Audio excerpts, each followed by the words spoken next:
Hey everybody, it's Matt here, and today I'm doing another episode of TG Tutorials. In this episode, I'm teaching you how to spot the differences between a PSP 1000 and a PSP 2000. Now, before we look at the footage, I want to mention that I don't have a 3000 on hand, but looking at some of the differences that we'll be able to spot in this tutorial, yeah, you will be able to tell whether or not you do have a 3000, but I don't want to put that in the thumbnail of the title because, yeah, I don't own one personally. Either way, though, let's take a look at some of this footage. As you can see right now, one of these is a rather thick boy. Yes, thick, 2 C's. And the other one is a slim model. Now, if you came into this knowing that, wait a minute, hold on, the 2000s are known as the slim models. I got it, Matt. Well, you did. Congrats. But you might not know that, and if you still didn't, and you know that now, awesome, but there's still some other identifying factors that you're going to want to keep on watching just to make sure. So, first of all, you can see that the Sony logo is on the right and the PlayStation logo is on the left of both faceplates.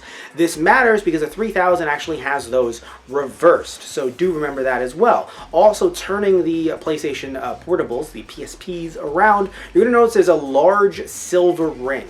That matters because the ring on the PSP 3000 is actually smaller. So yes, 1000, 2000s, same ring.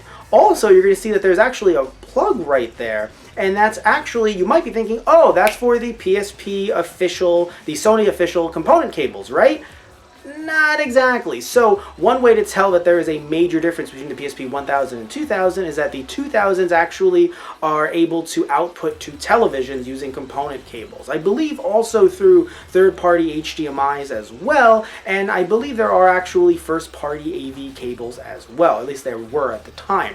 The PSP 1000 only outputs video and audio, specifically, and pictures, specifically stuff that you have on your PSP that you've put on there, but it does not output video games, which is definitely frustrating. Thank goodness I had a 2000 on hand, because yeah, you can't actually output games with the 1000. So be careful when you get one of these thick boys, because you can't actually output that to your TV. And look, I know some of you are already probably putting some comments down below saying, but Matt, emulation. I know emulation exists, but if you wanted to use the output function for some reason or another, you can't with the 1000s. So that is a good way to tell.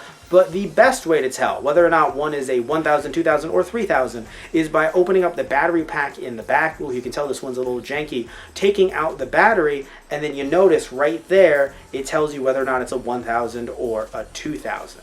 Also want to mention as well that the hardware has nothing to do with the firmware, and that's very relevant because, yes, if your firmware is low enough either on the 1000 or the 2000, you can still add custom firmware on there to add different games through the SD card. So don't feel as if you have a 1000 instead of a 2000 or vice versa that you can't mod the system and add custom homebrew and other ways to play really fun games that may have gone up in price over the years. So thankfully that is completely unaffected. Really, it just has to do with the PSP 2000 having better battery life, a better screen, brightness, and also just being smaller. So if you're like me, a bit easier on the hands than the 1000.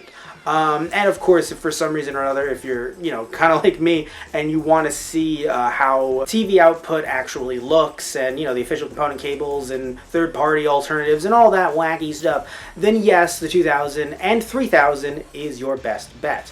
So just want to make sure that you guys knew that as well as we are wrapping this video up. So, if you like the video, please remember to like and subscribe. If you don't like the video, as always, you can still like and subscribe anyway. You can hate watch us. That's fine. I'm totally cool with it. Either way, though, if you have any questions down below, we'd love to answer them. So please comment down below. And I want to thank you all so much. Love you all. Take care. And tune in next time for another episode of TG Tutorials.